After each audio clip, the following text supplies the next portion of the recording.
Hello and welcome to You're Wrong About Musicals. I'm Esmé. And I'm Nell. I was just talking about how much I hate the bar on top, like that interferes with me being able to switch tabs over.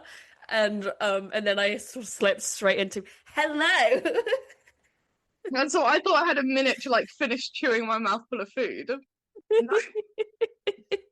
No, Oh, it's time. It's time to talk about the Tonys and just talk about general observations from being chronically online for the week. It's been hell. yep. I'm gonna let everyone know Mm, that I've just cracked open a Copperberg. yep. I don't have And any I'm not gonna be alcohol. drunk because it's one It's Copperberg. one Koppenberg. We can But drink I just better than need it. that. Yeah, you just need to take the edge off. Um, um, How long has this been in my fridge?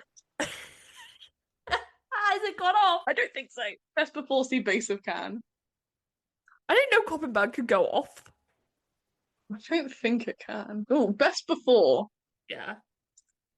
the 30th of January 2026. So Okay, you're fine. we're fine. You're so good. Anywho, It I just tastes really weird. It doesn't taste like a normal one. interesting. Not what you expected. Mm. Um, I'm not going to be drinking anything, and despite what people may believe that the mold is making me act like this, um, I'm actually This fine. may went viral on TikTok for having black mold. Not for having black mold. I'm not like that couch, that woman who's convinced she has a grey couch. She doesn't Oh have a my grey god. couch. No, we'll talk about it. We'll talk about it. We'll talk about what I went viral for because no one's gonna be surprised. No one in my life is surprised because people like outside of it have seen the video and they're like, yeah, Hmm. saw that video, yeah, makes sense. Anyway, we'll start with the top.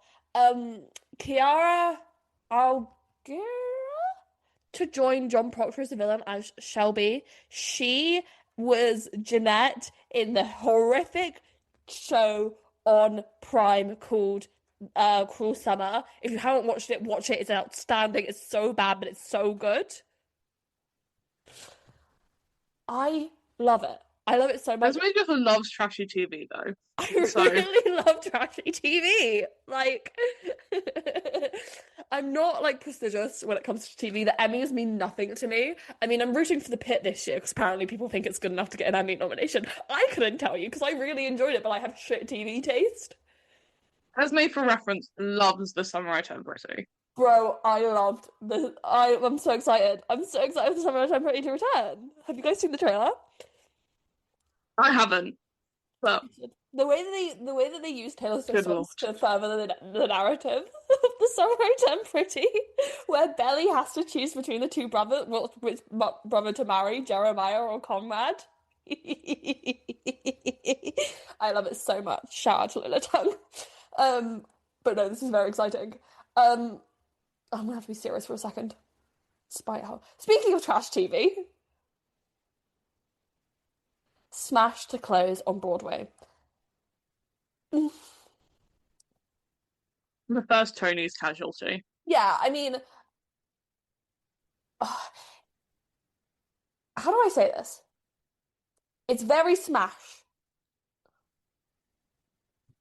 Um, I it's don't cl think anyone is particularly surprised. no one is particularly surprised, but also, like, I remember me and Nell, we were talking about things we could do on the podcast, and you're just like, oh, the Smash musical, and I was like, no, the Smash musical and Smash TV show are two fundamentally kind of different things, and you were like, what the fuck?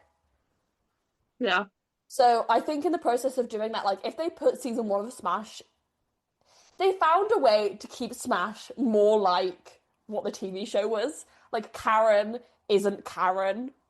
There's this new character who sings "Let Me Be Your Star" for some reason. Ivy's not Ivy. Like, guys, just do two episodes of Smash on a do the pilot, and then like the next episode and in the workshop. And I think everyone would have loved it a little bit more, you know? Yeah. Also, fundamentally, Smash was a failed TV show that I love. I love Smash, but it's objectively one of the most ridiculous TV shows I've ever seen in my whole entire life. And again, she's a fan of the Summer I Turned Pretty. I'm a massive fan of The Summer I Turned Pretty. I'm obsessed I've watched Pretty Little Liars more times than I care to say. I watched the Pretty Little Liars.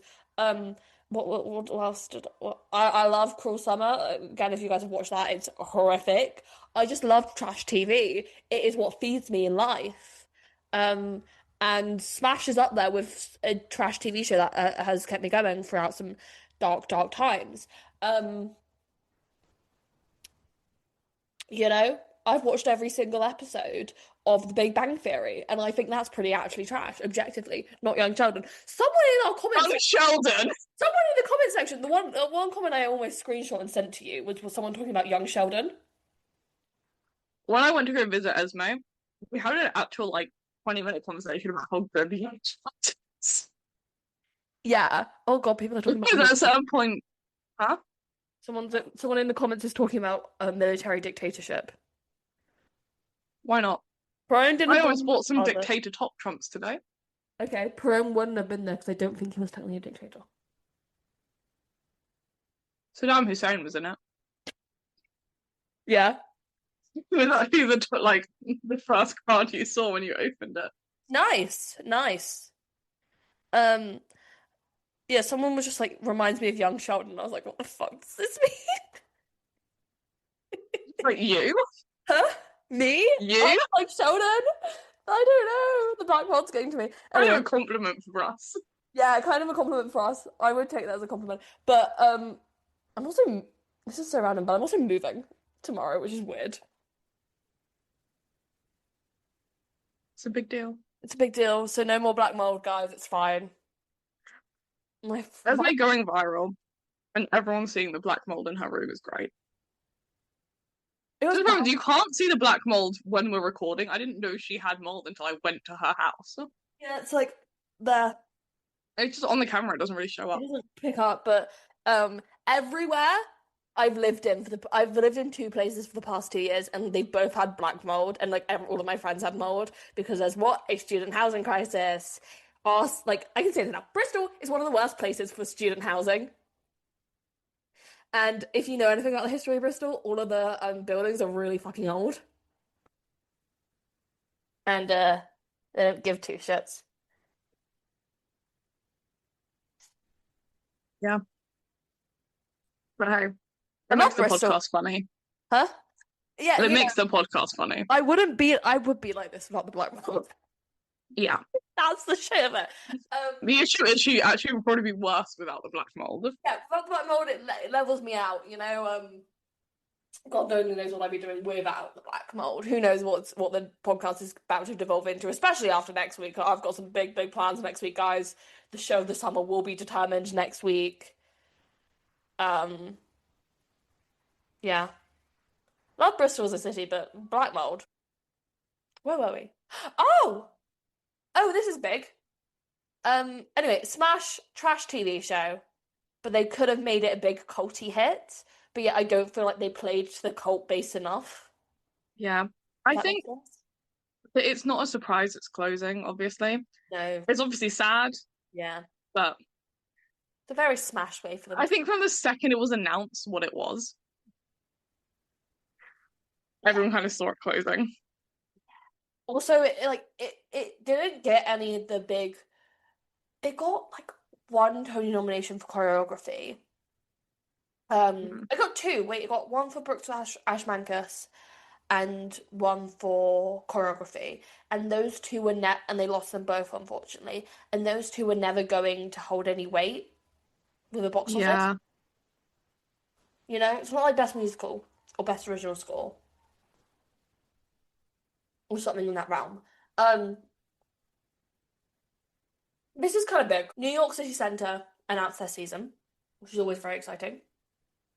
And they're doing Bat Boy and La Cage aux Our Follies. favourite musical. Our favourite musical. Bat Boy, La Cage aux Follies, and They're doing Wild Force. Party. Yeah. And like High Society, I think. Something like that. Something like that. Something old that we don't know. And this is massive because there's, like, as we found out when we did the episode, there has been a decades-long commitment to getting Bat Boy done in the biggest theatre possible. There is a part of me that's like, we actually need to go and see Bad Boy. So shits and gigs. We need to We kind of need to go and see Bad Boy. see Bad Boy. Fuck the rest of the New York trip. We need to go and see Bad Boy. We need to go see Bad Boy. We gotta go see Bad Boy. New York City Center. Esme's now viral on TikTok. I'm viral. Hit me up. Please, can we come and see Bad Boy? Yeah, the thing is that I'm worried that I'm gonna turn up to a Evita and people are gonna be like, oh, that's that woman. Oh my god, you're the bitch. You're the woman. And I'm like, hey. You're the girl with black mold.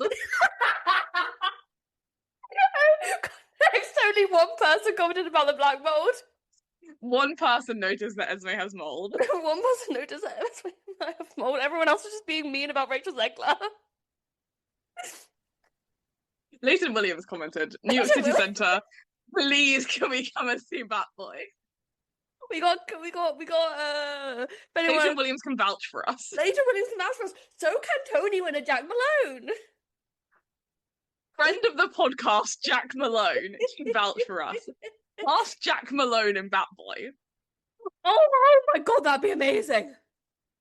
No, unironically. It actually would be really Oh, you said that, and I went, wait.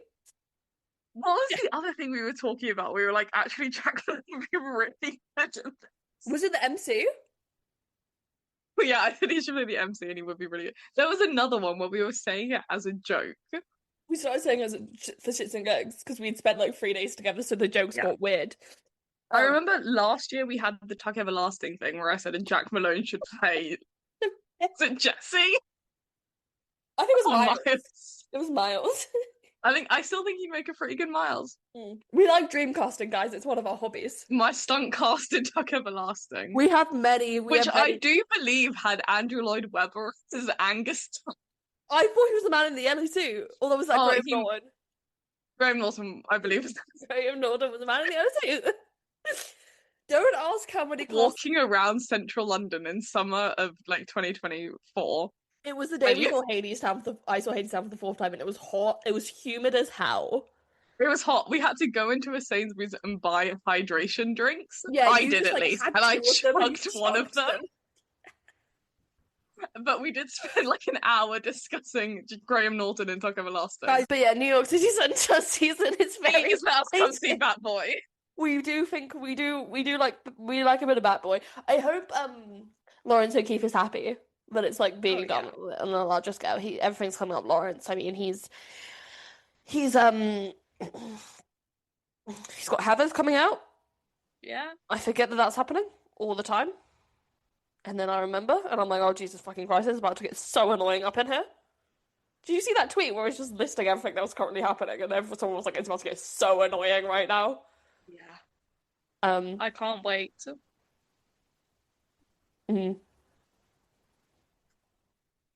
I cannot find that comment.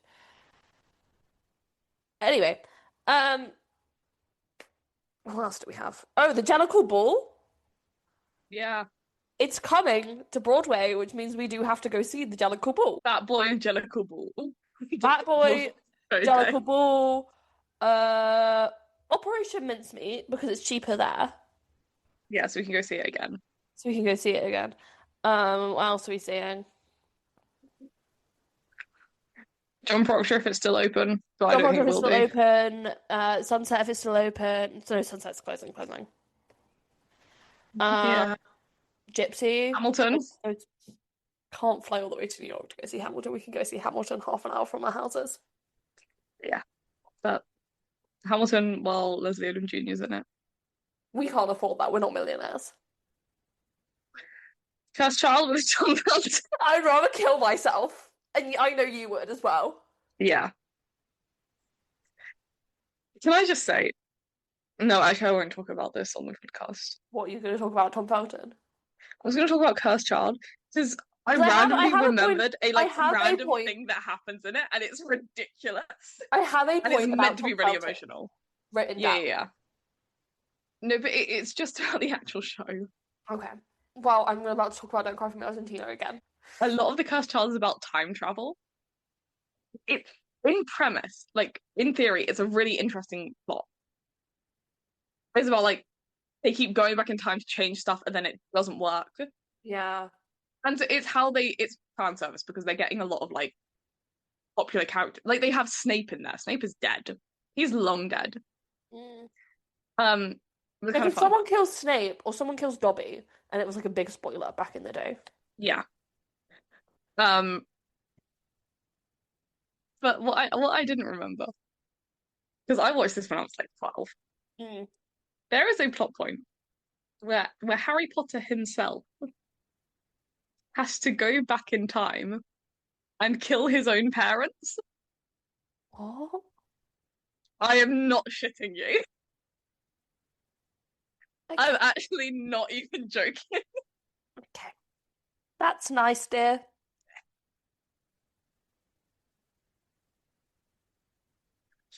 I randomly remembered it. And like it's never gonna leave the Palace Theatre. No, So it's gonna be the only like theatre that I've never seen, never been in. I think you might just have to go. I'm not spending money on it though, that's the thing. I would buy tickets for us to go see it. Okay. Like, I hate the woman. I would genuinely go and see it because, like, I think we'd have to be a bit drunk. Oh, like Moulin Rouge, two show day. Yeah, we can't. Oh fuck, it's two parts. We can't do anything else on a cursed child day. Fuck off. It's kind of ridiculous. Scam. Anywho, No, um, truly. are you done talking about Cursed Child for a Yeah, minute? we can. Yeah, Um, okay, so this is what I went viral for. it's So, also like hardly viral. It was 500,000 but people. like 500,000 views talking about musical theatre is kind of a lot. Yeah, I hope Uh, the Sweaty Oracle reposts your video. what? I hope he does. I don't think He he will. hasn't. If he did that, then I would probably, I would quit social media. Positively. Um, so as we were recording Gypsy last week, it became very apparent that someone, Rachel Zegler, was out on the balcony of the Palladium in full Evita garb, which is important with Jamie Lloyd because you never know what you're going to get with this band. You know, in the white dress, the blonde wig, doing the arms. Um, and this was very exciting for me because I'd heard it rumored, and I thought that sounds like fun. That's an interesting choice. And I now had abandoned me. She'd gone back home, and I had already annoyed her enough about talking about it. So I thought I'm going to make a TikTok about it, talking about how I think people should stop complaining about it. Talking about how I think it's a smart move. Talking about how also screens have always been used in Evita. They were used in the original Hal Prince production in the 70s, late 70s, early 80s. So I was like, guys, come on, fix up. And then 500,000 people saw it. And someone was like, you have black mold. Leighton Williams commented. Leighton Williams was like, it's not happening. And I was like, I think it is. Leighton. Leighton, we're Leighton, disagreeing with you. massive respect for you and your work. Love. I think you are incredible as the iceberg. As the iceberg, I think he might have left now. Um, Oh, I know. I really enjoyed him as the iceberg. I had to explain that to my mum this week. I had to be like, so he plays an iceberg, mum. Um, one and huh? Won an Olivier for it, yeah. yeah, let's go. I was trying to remember if it was the What's on Stage Award or an No, it Olivier. was the Olivier. Because so Henning won family entertainment I'm comedy yeah, and I'm really really happy that he won an Olivier for for playing an playing an iceberg. iceberg. It was a great fucking iceberg. I mean that with full sincerity. Um, and people in the comments hate Rachel Zegler. And I just I Massive don't shout out to all the warriors who are defending Rachel Zegler for us. We can't reply to every comment. I actually had to like turn my phone off and go watch three Sofia Coppola movies in a day. Because that's what happens when you go a bit viral. You have to go watch three Sofia Coppola movies in a row. Again, one of them was horrific. The Bling Ring, hearing Emma Watson go, I want to go to Paris's. I want to rob. Brought me more joy than you could ever imagine. Um, but I genuinely believe, Off the street. huh? Check your TikTok. I'll send you something. You've probably already seen it, but Was it another video of them on the street? Yeah, but like the ensemble. Yeah, I saw that. They're on the street. That's on a different day. I think they've stopped putting Rachel Zegler out on the balcony because I'm like, crap, we're gonna give it away. Sport. Maybe Shockingly. party. What's the sport? Maybe What are you watching? TikTok. Okay. Um, What do you think? I don't know. I don't know. Um, Tom Francis updates just tweeted, "Does Jamie Lloyd have a lip filler?" Yes. Um, yeah, and like people were like, "Oh, it's just promotional fodder," especially Nathan Williams was like, "It's just promotional material," and I was like, I don't know. Jamie Lloyd was stood there watching over Did it. you know that Did They Sing This on Glee commented on your Yeah, TikTok? and then they reposted it. The official Did They Sing This on Glee reposted I it. don't think you can use official there. You know what I mean. I can't see what the group is because it's overwhelming.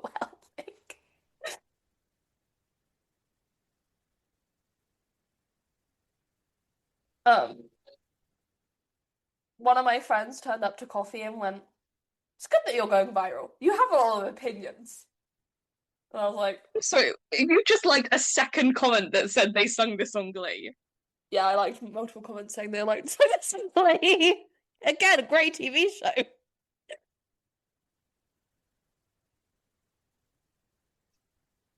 Want to find.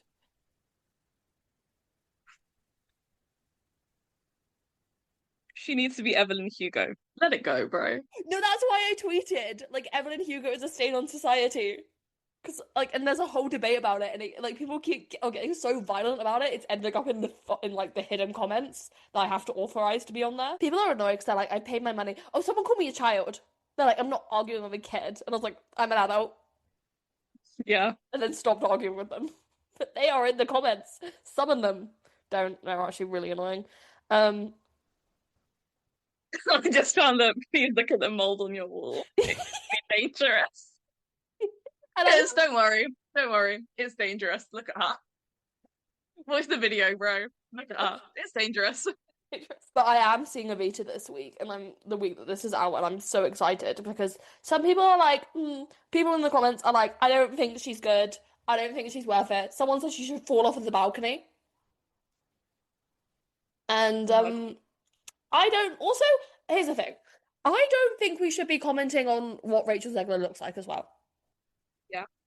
That was when I did start deleting comments because I kind of had to let people like rock a bit. And then I started deleting them when they were like starting talking about her jaw. I was like, nope, that's a line. What are you making faces about? So it's just okay. It's a comment that's in Spanish. So I can Yes, understand a lot of yes. Spanish comments. There's a lot of Spanish comments, and I had to keep translating them to work out whether or not they were being racist or like that, and I'm still not sure. There's one that was like what I'm guessing the first part is like, why is Ava Peron brown? Yeah. They've said chocolate. Yes. Um, and I can't understand the response because I don't speak Spanish. But I can understand Aaron Burr and Lafayette. Oh, you can translate it. If you click on a comment, you can translate it.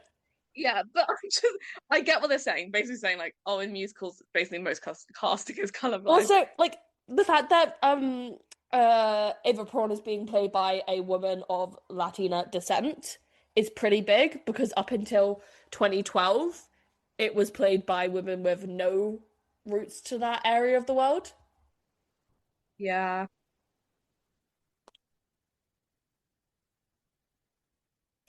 People like the pronunciation. Oh, I found the comment about young Sheldon.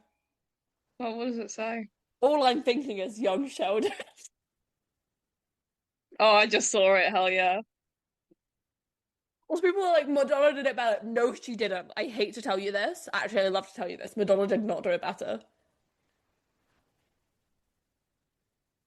12 replies to that. Jesus fucking Christ. Who translated this? It's way off. AI, not me. Blame the We hate AI. we are an anti-AI podcast. They're gonna kill us all.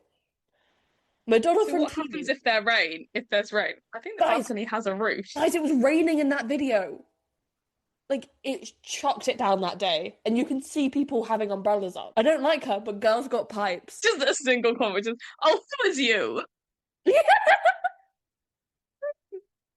I have no idea what some people are all about. Another comment about Evelyn Hugo.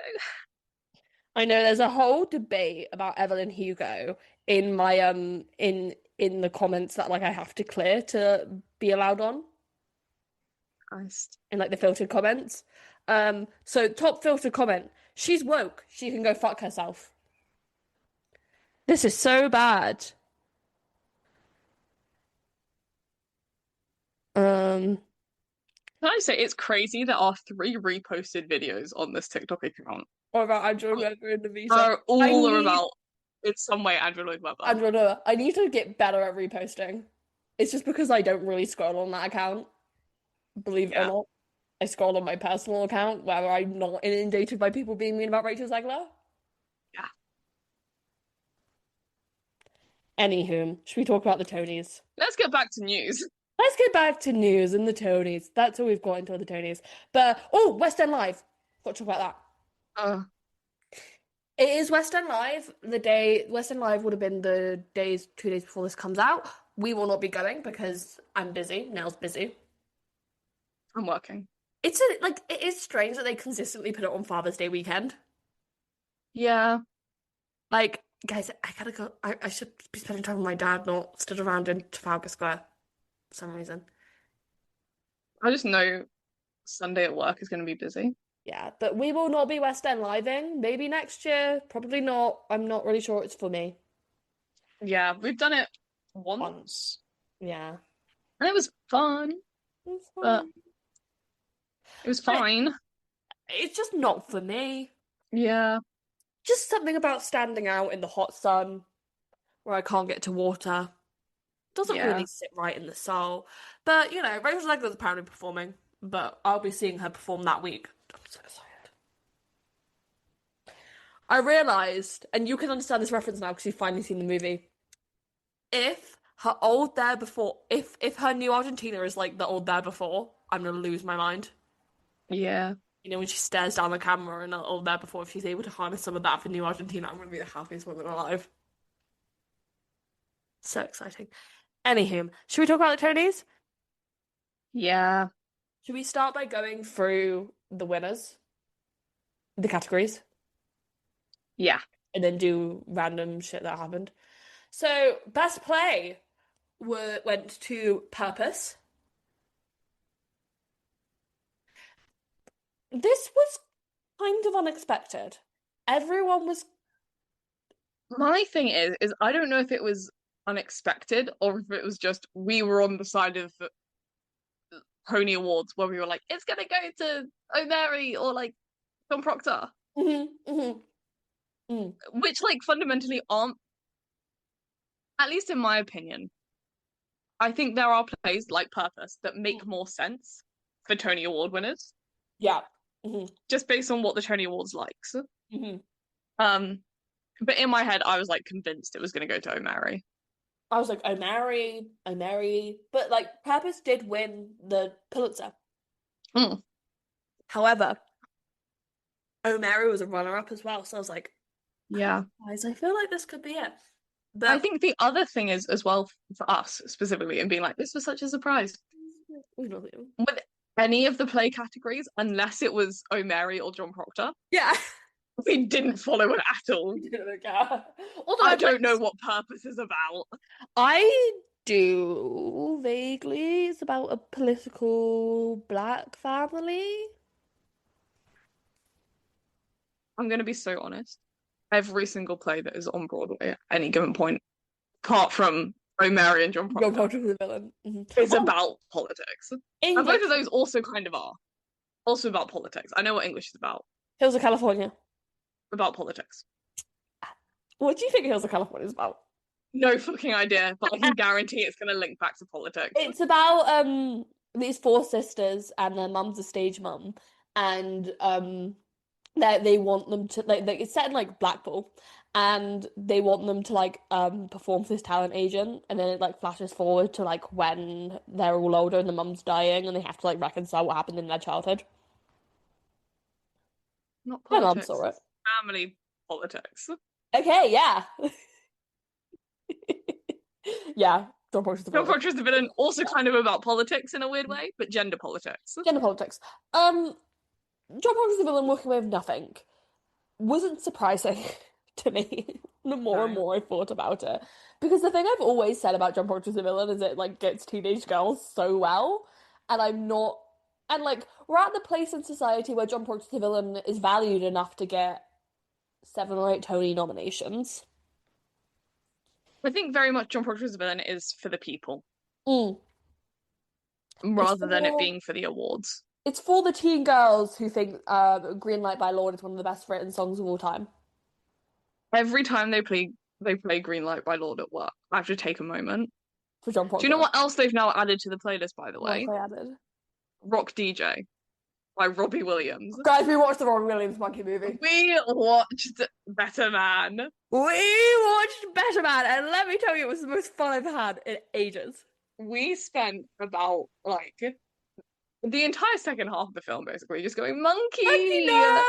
Monkey, No, monkey! Monkey, kill your father! Monkey! Monkey, kill your bar! Monkey, kill the other monkeys! Monkey! Yeah, Monkey's still doing coke! At some point, we started cheering for Gary Barlow. At the end, when he delivers that peace offering to Gary Barlow, we're going, Gary Barlow, Gary Barlow.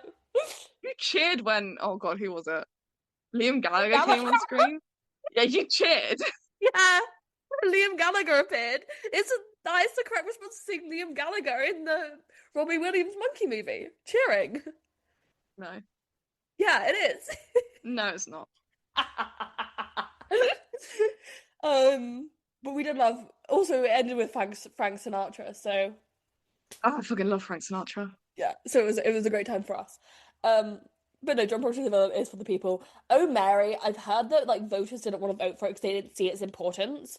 Whereas I'm like, it's about drag. What do you not understand? It is making shit tons of money. Like it is making $1 million a week. Like that's political. See, that's the thing. If we go and see that boy, we Mm. have to go see O'Mary. I need to be our Mary, yeah. Or Mary needs to come here. Or O'Mary needs to come here. They still won enough Tony Awards to probably come over here. Also, like word of mouth. I feel like people in the UK, we'd love O'Mary. Yeah. Like, yeah, a guy, like someone who people might view as a man being like playing Mary Todd Lincoln, but like that's basically Mary Todd Lincoln in O'Mary is basically a panto dame. Yeah. So We love it. we would love it. Bring it here. Now where would we put it? After Stereophonic goes, I could see it going in to the Duke of York. Yeah. That When hosts a lot of plays. what's the theatre that fucking Devil Wears Prada's in? It's not going into the Dominion, it's too large. For a very limited run, I The think it Old could. Rich. Oh my god, it could. My conspiracy is a great comet return, but I would take O'Mary. I would take O'Mary. You know?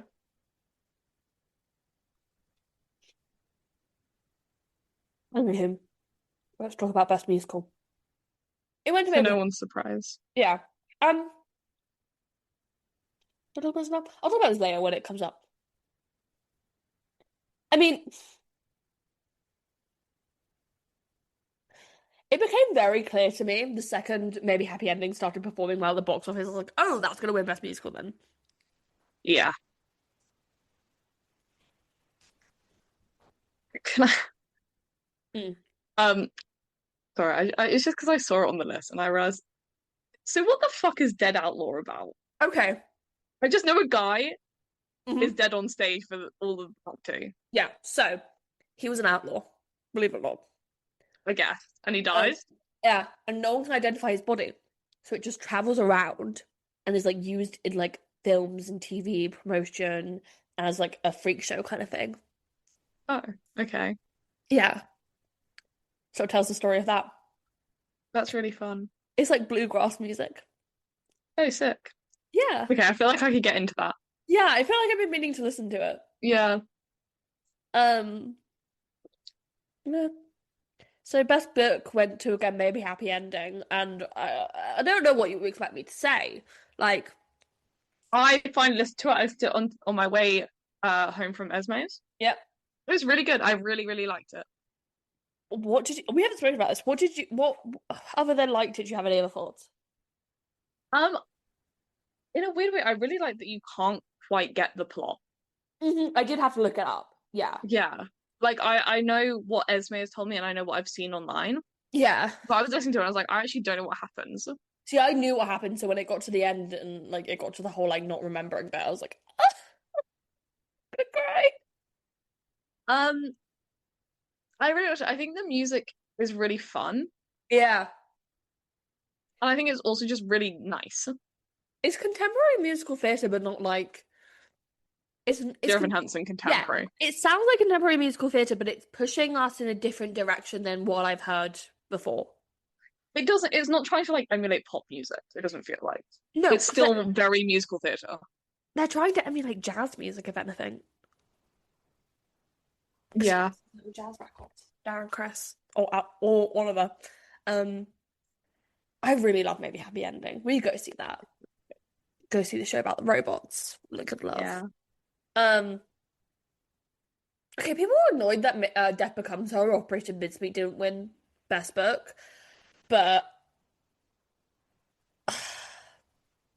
I think Death Becomes Her had a better show than Mincemeat. I'm gonna be honest, because Americans didn't like Mincemeat as much as the UK did, and that's not personal. That's just what I've heard and what we can see from the Yeah. lists. However, the Tonys like to be artsy. They don't like comedies. Yeah. I think that's the thing. A very like emotional, kind of poignant show, like maybe Happy Ending. Yeah. Like I love Death Becomes Her. I need Death Becomes Her over here immediately. And it would do well over here. That could go into the It would do, Dominion. and that could go into the Dominion. Two Meryl Streep adaptations. Meryl, get your ass over there. Meryl, get over here. For me. Mark Martin Short. Oh, they're so cute together, though. Don't care. Yeah. Well, who would you cast as Death Becomes Her in the West End? God, I feel like Rachel Tucker, but I don't know Yeah. which one.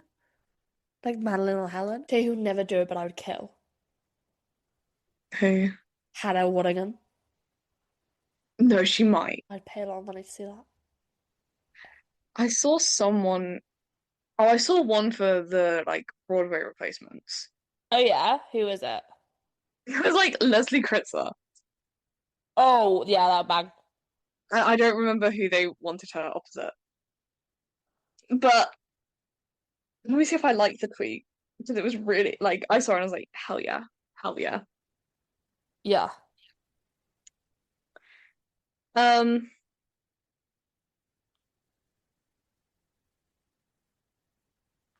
Not bags. I'm really trying to remember who the like I'm so intrigued to see what the further casting for Death Becomes Her is going to be because it could be so fun.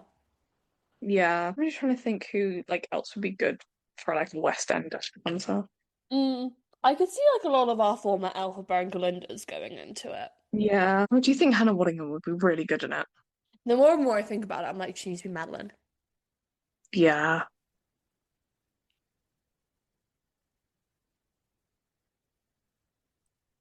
I think they might have deleted the tweet. No! So annoying when people do that. Ooh.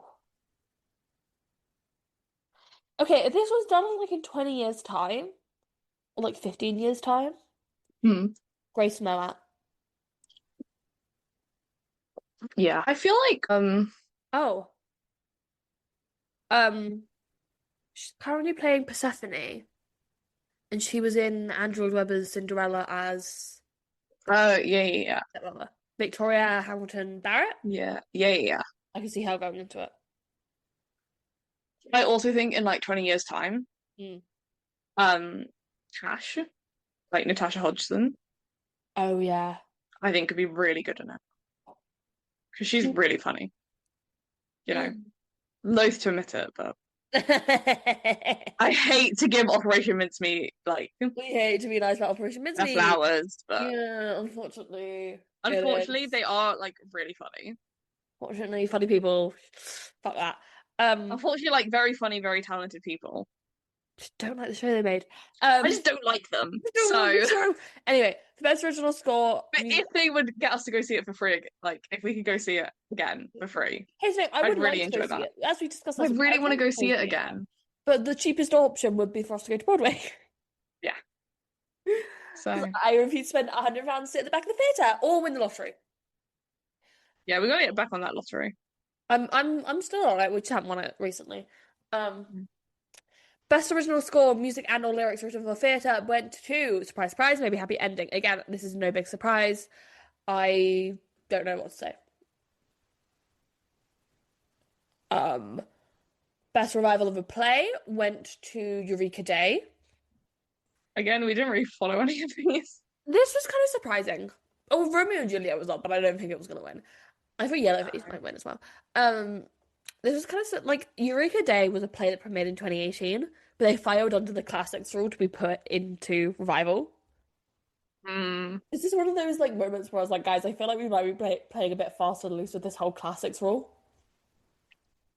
Yeah. But to be fair, whenever a show is able to like get one up on the Tonys, I Yeah. take it as a win. Yeah, I'm like, I kind of hate the game, but I love the player, Yeah. you know. But Like Call Escola, being able to pick which category they go into. okay, like also that's the one thing I would like to say is like when are we going to move towards non-gendered categories? Because we saw this again at the Olivier's, this debate come up. And I do think it, especially in a year like this year, it might have solved some issues on the internet if we had done like I like the idea of splitting them between featured and not featured, revival and new works, like the actual Mm, categories that way,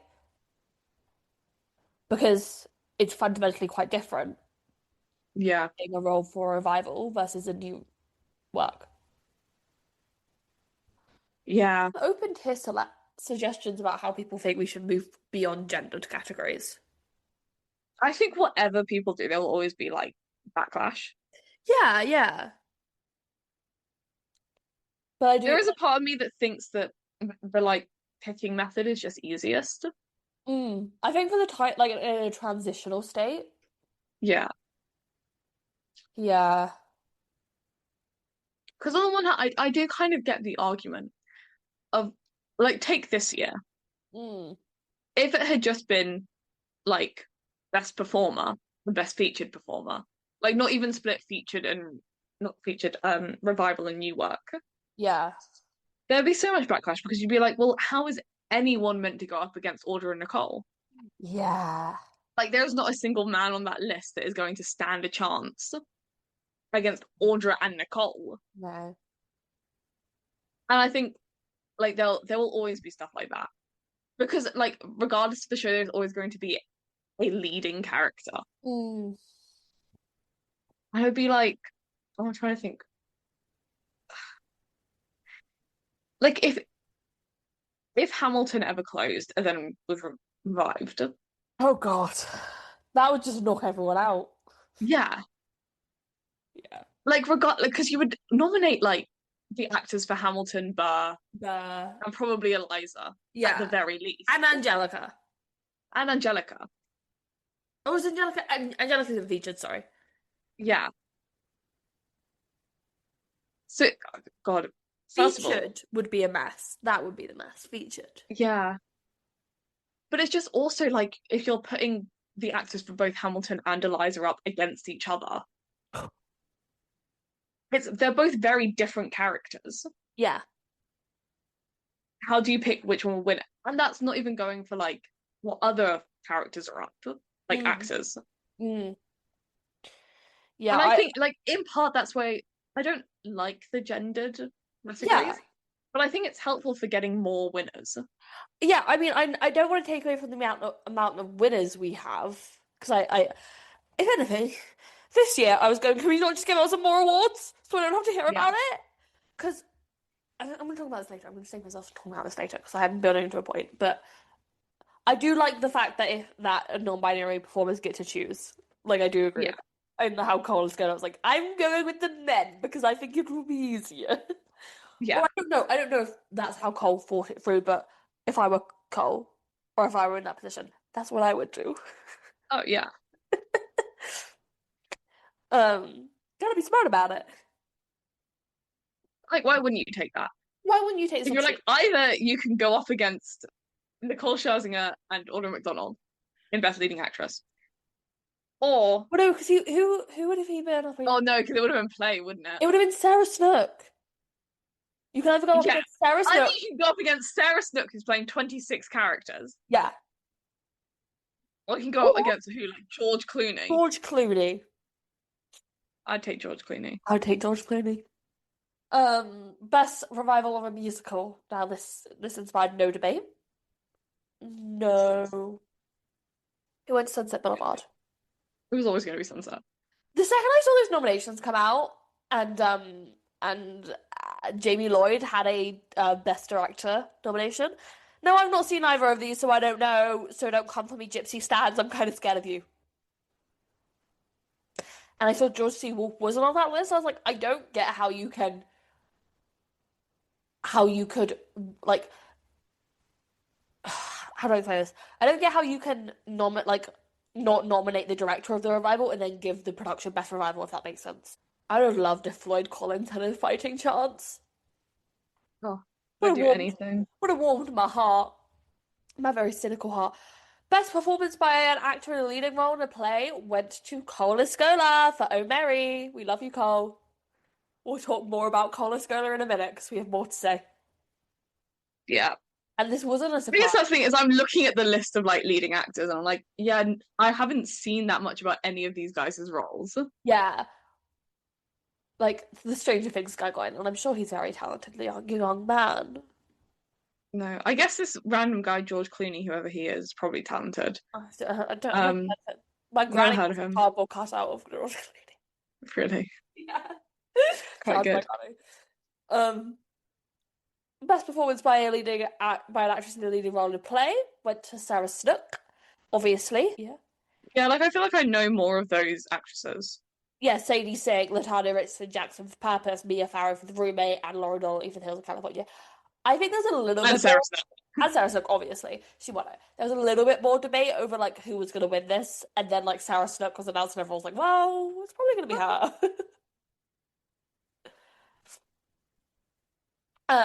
Best performance by an actor in a leading role in a musical went to Darren Criss for Maybe Happy Ending, and yeah, this was another one where I was like, "This feels right." It's like it was shocking no one. Shocking no one except the Jeremy Jordan stands on TikTok, who I don't think could name one Floyd Collins song if you put a gun to their head, were pissed about it. I was like, quick, name a ghetto song! The Ghetto song! Name a ghetto song! Here's the thing, if I'm going to be pretentious, quick, name 5 ghetto songs about anyone, it's going to be ghetto. Like, let's be real. Get you like a Gettle t-shirt. Yeah, give me a ghetto t-shirt. Like, And some like 80-year-old man. I don't think he's 80. Name 5 Ghetto songs. Name 5 Adam Ghetto songs. Now. Yeah, I saw the Jerry Jordan fans crashing out about it. I was like, I'd like it if Jerry had a Tony, but I'm very happy for Darren Criss. I enjoy his work. It may be happy ending. He is giving ultimately a very physical performance because he has to play a fucking robot. Yeah. Like that is impressive. But you know, again, another competitive category. We had Darren Criss, Andrew Durand, who has to stay still for the entire second act. He apparently doesn't blink. Yeah, that's mental. You know what? It was actually the TikToks about that. Yeah. But I was like, what the fuck is Dead Outlaw about? I think it was the first one. I don't remember who it was. It was someone else in the cast. Which is like when I have to go and say goodbye to Andrew so he can go stand still in a box for 2 hours. Yeah, I saw that. What is happening here? Tom Francis. Shout out to our boy. I'm Tom Francis Updates, not Tom Francis Delusions. Shout out Tom Francis Updates. Shout out Tom Francis updates. I was worried for you on Tony night.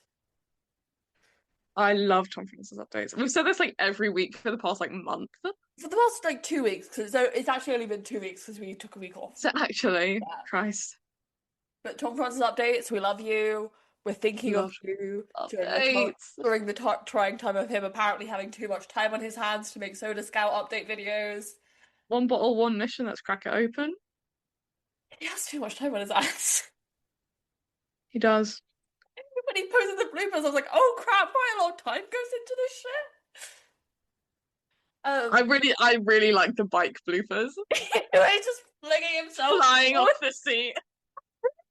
Again, Tom Francis updates. If you would like to come on the podcast, let us know. It's an open invitation for So like the many foreseeable future. Yeah. This is foreseeable future. We can talk about anything you want, literally anything. Anything. We're doing not next week, the week after. We're doing. I've agreed. Actually, the next 2 weeks are going to be awful for me And specifically. you've agreed. You've brought up doing both of them. I know. It's because in my head I'm like, I have a lot to say on this, and then I remember that actually to say stuff on it, I have to be really angry. Yeah. We're doing Anne Juliet. If you want to be like a guest on that episode, Well, we could just talk about that clip of Tom Francis. it's my life. And then it goes blank, and he's there like revving up a car. We think Tom Francis is a very talented young man, everybody. Like to make that known. Oh, and then Jonathan Groff for Just in Time, who people thought was going to win. Again, I don't know if I brought into that propaganda, if I'm going to be honest with all of you. Because he did just win last year. If he hadn't won last year, I was like, oh yeah, there's a very real chance. Yeah. But traditionally, you don't win twice in a row. And then James Monroe Egerhart and Jeremy Jordan. Oh, crapola. It's time to talk about it. Best performance by an actress in a leading role in a musical went to Nicole Scherzinger. Well, I'm going to start by sharing an anecdote of how I found out, because my friend Toby has a vendetta out for Sunset Boulevard. Because it swept the Olivier Awards when Guys and Dolls was up, and he loved Guys and Dolls. He has not seen Sunset Boulevard. He just hates it on principle. So we were talking through the Tony nominations the day before, and he's like, Sunset Boulevard is going to win it all. It's going to be so annoying. And then when I woke up and I had a text from him going, and you'll never guess who won Best Lead Actress in a Musical. Shocker. Didn't say who. I read that as him being deadly serious. So I thought like Megan Hilty or Jen Samad had won. And then I found out it was Nicole Scherzinger, and I had to go, oh! Because if you remember last week, I was kind of convinced it was Audra. Yeah. Because the data was on my side. Also, I thought Jasmine Amy Rogers might have a chance. But I'd like one thing to be known. I'm happy for Nicole Scherzinger. I'm really happy for her. She deserves it. She does deserve it. And also, I'm really tired of this whole comparing the two of them. Nicole and Audra. Yeah. Because they're fundamentally giving very different performances. And also, like, it was 800 people's opinions. And I bet you the tally was close. Oh, yeah. Absolutely. I bet you it was at most 50 votes that separated them. Or something like that. Yeah. And also, we since the second it was announced Sunset was coming to Broadway in the same season as Audra McDonald Takes on Mama Rose, we knew that this was going to be the race. Yeah. And when the race goes with a pretty predictable outcome, if it was Jasmine Amy Rogers, that would also be an unpredictable outcome. But let's be real here. A year ago, if you were to be like, who wins the best lead actress in a musical, I'd have been like, oh, it's either Nicole Scherzinger or Audra McDonald. Yeah. So the fact that it went to Nicole isn't shocking. I don't know why everyone's acting like it's shocking. And I think people who are like taking the Tony's performance of Rose's turn, which was an incredible performance. I've watched it many times. And being like, how could you watch this and then still announce Nicole as leading actress? Yeah. It's like, no one is saying that Audra McDonald is not good as Mama Rose. Yeah, they did incredible. They didn't invite Patti LuPone up on the stage and go, and fuck you, Audra. Nicole's won. I reckon even if you ask every single Tony voter, including every single one that voted Nicole, Yeah, they would say, "Oh, Audra McDonald is incredible. Like she's absolutely incredible in the role." yeah, It's just Nicole Scherzinger is also incredible as Norma Desmond. yeah. Also, like, they're doing fundamentally two very different performances. Also, I think, as like I was saying with Revival, because they're both star-led revivals, they are Nicole Scherzinger in Sunset Boulevard. They are Audra Gypsy, as the marquee literally says. Yeah, Whoever wins Best Revival, I don't see how you could vote for one for Revival and then not vote for that lead performance, if that makes sense. yeah, Because they are very much like this person in this role. yeah. I think maybe there's something to be said about how Sunset Boulevard is a kind of like reimagining of the show, and that's what makes it the best revival. But I Oh think yeah, simultaneously you can also say that like Gypsy is the same thing. yeah. It's looking at it from a different perspective. I'll say this. I think as a musical, taking away the production of it all, Gypsy's a better musical than Oh, Sunset. But absolutely. what makes Sunset so thrilling at the moment is how it works so well, despite the fact that Andrew and Webber made a shitty musical.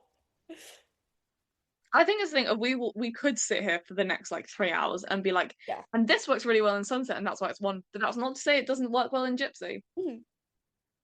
They're both incredible musicals, and that's why it was the focus of the whole Tony's Yeah, season. yeah. Which one was going to win? Mhm.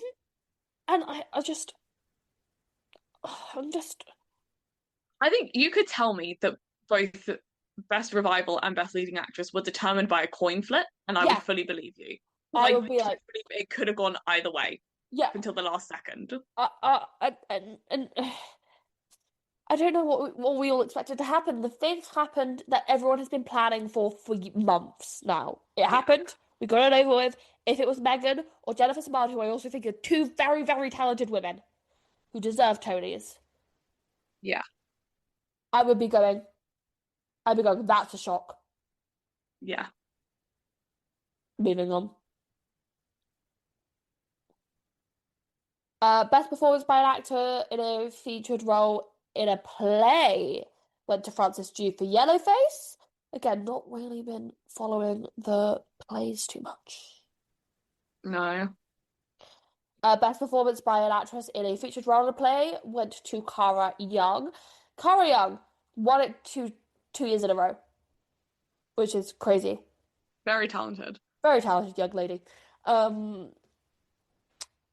Best performance by an actor in a featured role in a musical went to friend of the podcast, Jack Malone. Very happy for you, Jack. You This gave is a like something that we've just kind of seen coming. yeah. He also gave a very good speech. Did Yeah. you see it? Yeah, I really enjoyed his speech. I really enjoyed people being shocked that he's like the straight cis man. Who's this man? Yeah, Like, yeah, it's great.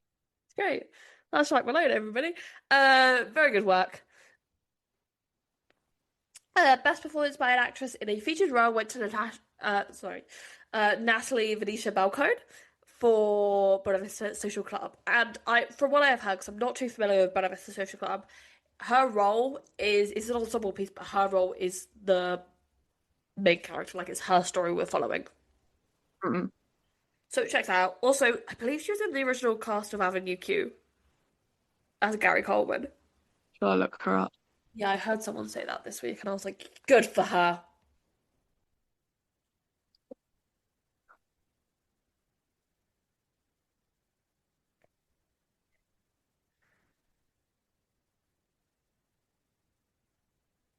Let me see. What have you been in? Yeah, Gary Coleman in Avenue Q. Good. Joanne in Rent. Yeah, Azuli in Once on This Island. classic. Oh, she was also She Miss was Bad Mrs. Matilda. Yeah. Good for her.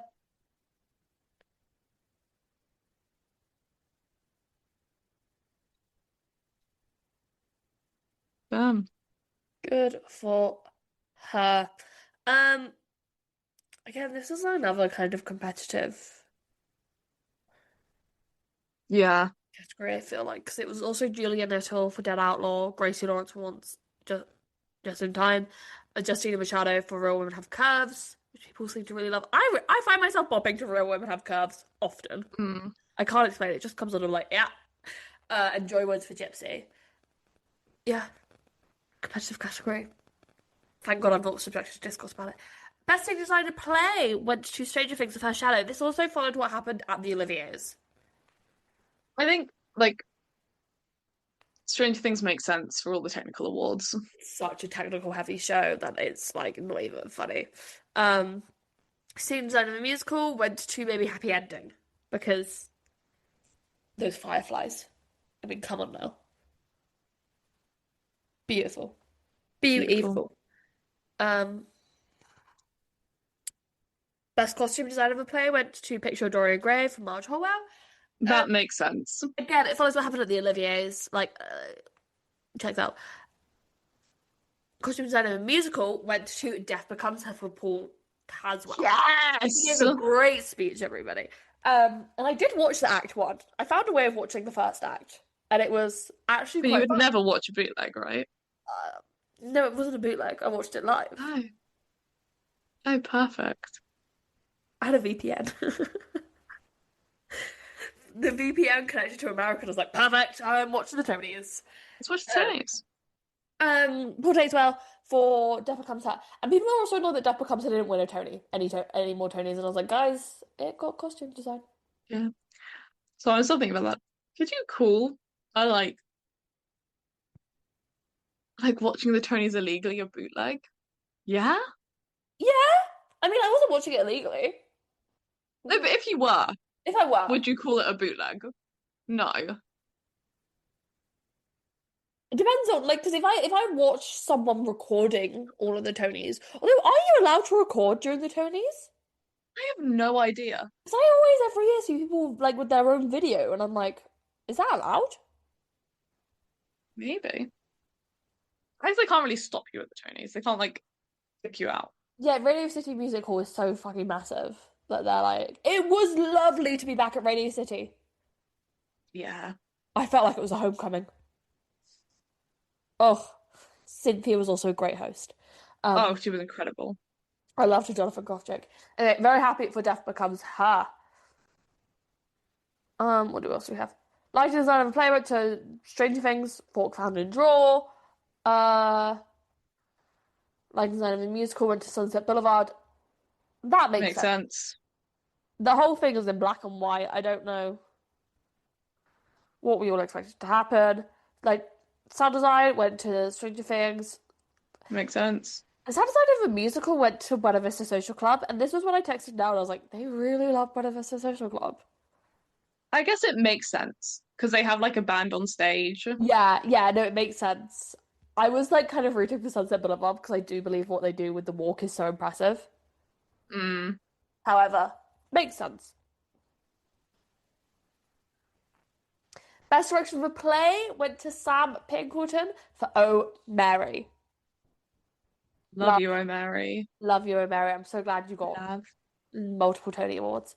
Um, Best director of a musical went to Michael Arden. Love you, Michael Arden. I'm begging you to bring one of your productions to the UK. It's about time. Why is it The ending happening? over here. Bring it. Um, Best choreography went to Patricia Delgado and Justin Peck. Justin Peck has never lost a Tony Award. Icon. Fun fact. And again, Buena Vista Social Club makes sense. I've seen clips of the dancing and it looks very impressive, and I'm not an expert in dance, so it looks good. Yeah. Um, Best orchestrations went to Buena Vista Social Club. Oh man, Andy is so upset that he didn't get another Tony. I know.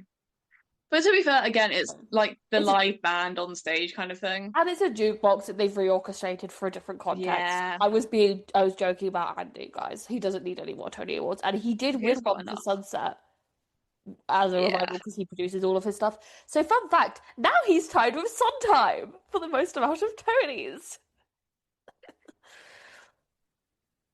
Sometimes not rolling in his grave over that.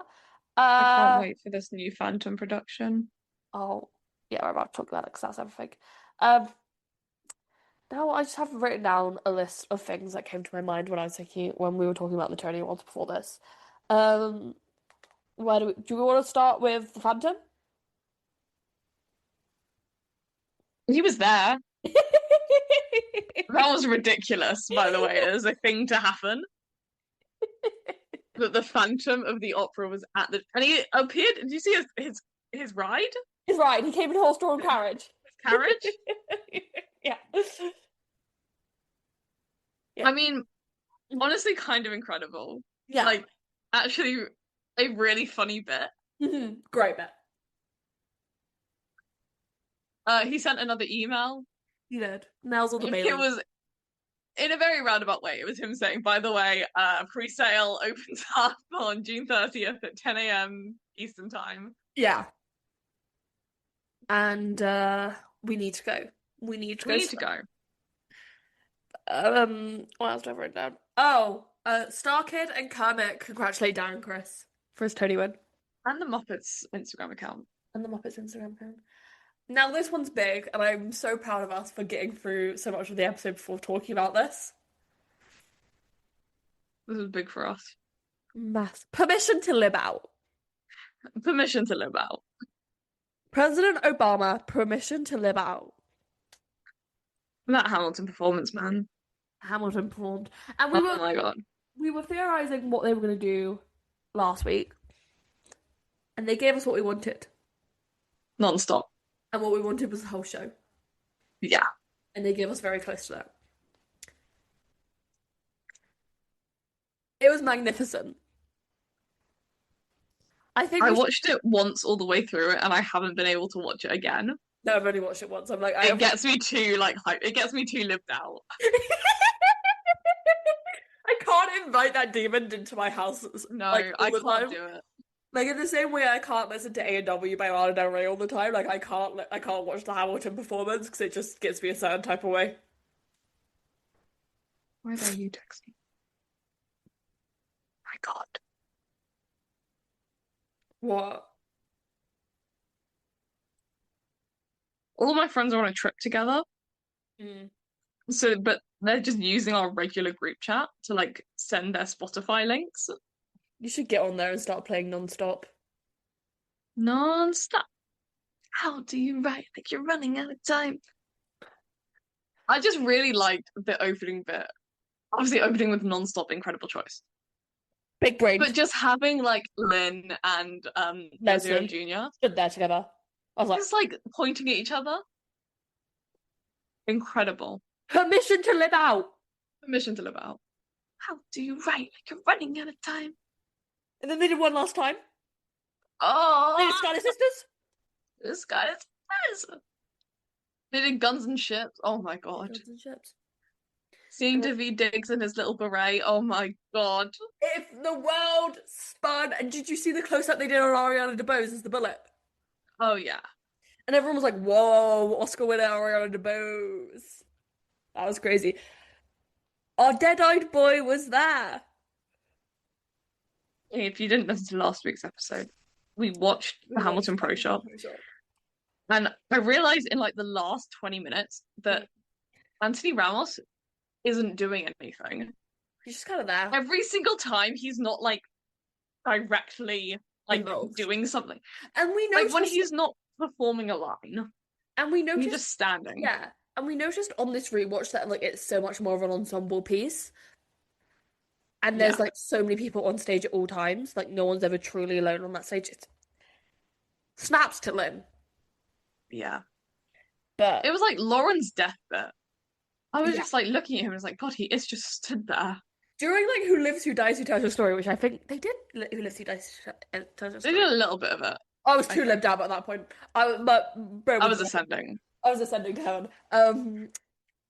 It was when we were watching the pro shot during Who Lives, Who Dies, Who Tells Your Story, I was like, Jesus Christ, he really isn't feeling this. Bro, you're in the original Broadway cast of Hamilton. Do something. Yeah, and the camera operator heard us and was like, yeah, we're not going to show him on the broadcast, even though he was there. Yeah. and we were all told he wasn't going to be there. Well, to be fair, we just weren't told anything about him. No, the press release was like everyone is coming back. Anthony But that Ramos is was the staying thing. They there. said everyone is coming back and listed people. It was just that they didn't list Anthony We were Ramos. all like, "Oh, Anthony Ramos isn't coming back." Haha, how funny. I think my theory is that he probably wasn't going to be able to. Yeah, and then he moved some stuff And around. that's why he also didn't have a solo, Yes. because he couldn't go to any rehearsals or anything. Yeah. They just kind of like was like, "Oh boy, Anthony's got to come on stage, I guess." Because I think he was there in the morning. Yeah, he was there at rehearsal. So they did like one rehearsal with him in it. And he was like, Yeah. okay, this is where I can stand. Hmm. I think He Faye ran to like Jasperson. Zara real quick and Yeah, bought some like black clothes. yeah. I liked the costuming because that was also another question of ours: was what they're going to be wearing. Yeah. I would have. I think if I'd seen them in full costume, I would have actually killed myself. Oh yeah, I would have cried. Living out to the ultimate extreme, I might go start listening to the Hamill drops. Oh my God.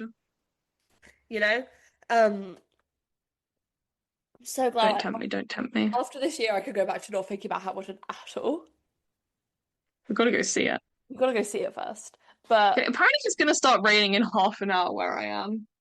okay, I don't think that's true, but I I'll think trust the it. weather's fake here, so Well, let me check one of my other weather apps. I have 3 weather apps now, guys, by the way. oh, classic. Oh, this is also saying it's going to start raining soon, Oh, but BBC is saying no thunderstorms. Apple Weather is saying thunderstorms. Let's see the Met Office. The Met Office is saying there's a thunderstorm right now. okay. I reckon there's not. No. What's all this other thing? Yeah, I'm very excited to go back to not thinking about Hamilton at all after this year, but I do love it. Yeah. It is kind of my pookie. There's something else I was gonna say. Fane Jasperson should have gotten a bigger moment. Yeah. He's been busting his ass for 10 years. Love him. I love Fane Jasperson. I really like the videos of him like reuniting with the original cast. And he's like, guys, we're all back together again. They're leaning into it so much at the moment, it cracks me up every time. My theory? Hmm. I think he's gonna leave soon, and that's why they're like really hyping it up. I'll be really upset if Fane I'll leaves. actually be distraught if he leaves. If he leaves, I'll be like, crap, it really is the end of an era. But like 10 years. At 10 years, I get it. I get it. Surely there must be a part of him that's like, how long can I do this for? Although he's probably already reached that. Yeah. I Uh, think he's like put in his notice. Yeah. I hope they announce it big when he does. Yeah. Um, I hope they have Lynn replace him. I hope they all come back for his final bow, just so we're in the audience. Yeah. We should be in the audience for Fane. We should be in the It's audience. like I feel like a lot of people will be like, I've got to go see Fane Jasperson. Anyway, Yeah. that's what I have. We talked about Andy being Yeah. talking. Talking about Nicole and Audra. He's spoke about Nicole. Nicole shouted him out, and I was like, Nicole, he doesn't need that. He doesn't need any more His publicity. ego's too big at the moment, I fear. We're about to reach Andy oversaturation. I wonder what he'll do to fall again. Cole Escola, let's talk about sorry. Yeah. First off, the outfit. Beautiful. Outstanding. I'm obsessed with it. One, because it's beautiful. Two, did you see one also because of the reference, Bernadette Peters' response to it, and also because I really enjoy the way that it plays the masculine and the feminine Yeah. because it has the chest hair bit to it. I think it was a very beautiful but also very smart choice. I'm obsessed. I've thought about it like once a day since it happened, and I don't normally think about outfits like that. But this time I was locked in. Also, Carl and Skylar got themselves into some hot water when they said that 4 more 4 years. years. And started applauding when Nicole won. And everyone thought that meant she was a Trump supporter. We don't know if Nicole Scherzinger was a Trump supporter. I think she's probably not. I don't think she is. I think she's probably just like a 40-year-old Christian who doesn't really understand social media. Yeah. I think it is a bit weird that she's like, sorry, someone's banging in my house. I think it's a bit weird that she's still kind of associating with Russell Brand in general. That's the part that's always pinged as really weird to me. Yeah. Like, I get that Russell Brand has a history of being a very prominent, like, Comedian. celebrity in general. Mm. And I had to read an article for my dissertation that I had to then scrap. So I was like, oh, this seems really interesting. I can probably use this. And then it was like, Russell Brand, a very famous left-wing celebrity. And I was like, okay. He's now pivoted to the right. Yeah. But he like, famously, he did a lot of, like, left-wing activism for a very long time. Yeah, when it was convenient for him. And not even that, I do truly think it was what he believed in. Mm. It was also just good for his, like, publicity. Mm. It was in the second he got, like, cancelled, for Or lack of a better the way to say it. allegations came out. The allegations. And that kind of, then he suddenly went very right-wing. Yeah. But Yeah, and then Carlos Scolo had to put out a statement being like, it was a joke, first off, and I saw it and always I thought, love the way they said it, where they were like, I was joking that the winner of Best Leading Actress at the Tony Awards becomes president of the United States. yeah. And that is a joke I believe Carlos Scolo would have made. Yeah. Like, I think it's one of those things of, I see exactly how you get that. You have these two. Yeah, that's kind of what I thought the first time I saw it. I was like the way we've been talking about it is like an election. Because Yeah. at first they go, well, okay, well now we know 4 more years. To be fair, I watched the video. I don't know if I just missed it. I don't even think they said 4 more years. I think it said 4 years. They started slow clapping. No, but they say 4 years. Mm. Because I think the 4 more years does make it seem like it's a Trump thing. Yeah. With more. Yeah. 4 years is a joke about from the US president. And I think they only say 4 years. Mm. Like, even in the, I don't remember what weird, like, Twitter publication I first saw it on, but even in the caption of that, it says, Cole Skoda says 4 years. Yeah. It was only when other people started talking about it, they said 4 more years, Trump? Yeah, let me see if I can find it real quick. I also love the video of Cole going to collect their Tony. Yeah. Running up like a little urchin. See if I can find it. Oh, found it. This video cuts off right before they say it. But What, say 4 years or four I more don't know, years? the video I found was. I can't find it. Either way, I don't think it's as big of a deal as people are making out to be. Either way, I was just like, I feel like everyone's just a bit oversensitive right now. Yeah. And Cole was making a really funny joke because before they say that, they were like, well, the speculation is over. The speculation is over. Because it brings this press room to a grinding halt, which normally is going whilst they're all giving out awards. Anything else I would like to say about Carlos Ghosn at the Tony Awards? No, that's it. Love them. I'm so excited. Carlos, if you'd like to invite us to O'Mary, We'll come. we would happily come. We'll happily come and we'll laugh at all your jokes because we think you're the funniest person alive. Yeah. When you open O'Mary over here we'll come. on the West End, We'll be there. can we be at, like, press night? We'll be at press night. Being on our best behaviour. Or worst.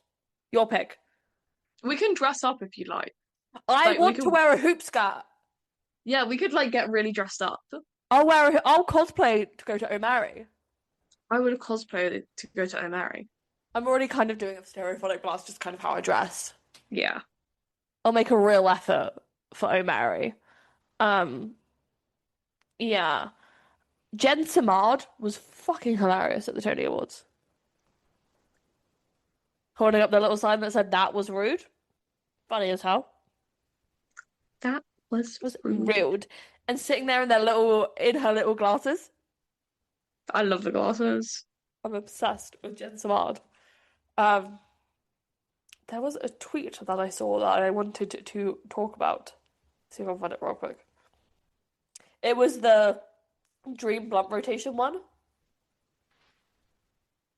Yeah, And it was, who was it? It was Charlie D'Amelio. Oh, found it. Charlie D'Amelio, Jonathan Groff, and Glenn Close.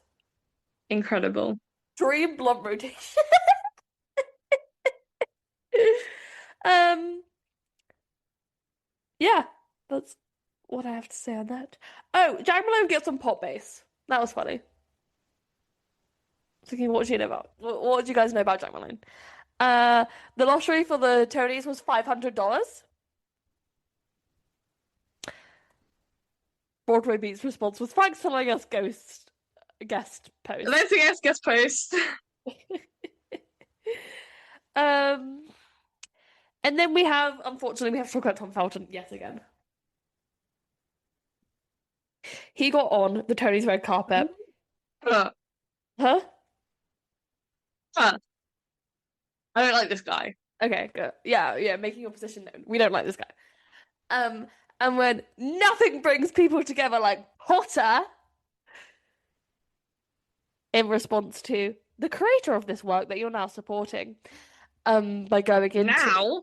No, that you're supporting explicitly by going into, has been accused of some pretty abhorrent things. How do you wrestle with that? Nothing brings people together like Potter. That's a grown-ass man.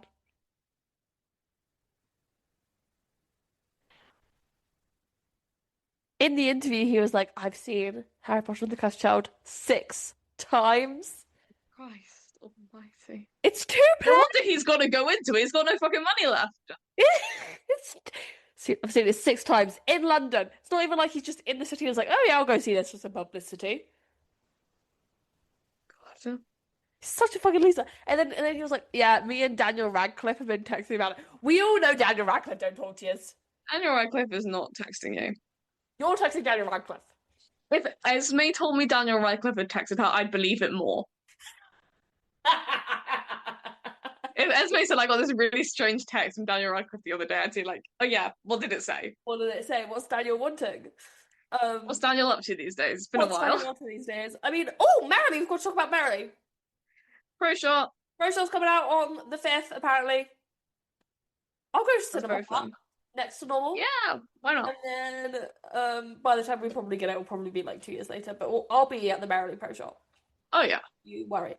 But yeah, Daniel Radcliffe's got things to do. That isn't texting Tom Felton back like taking out his rubbish. God.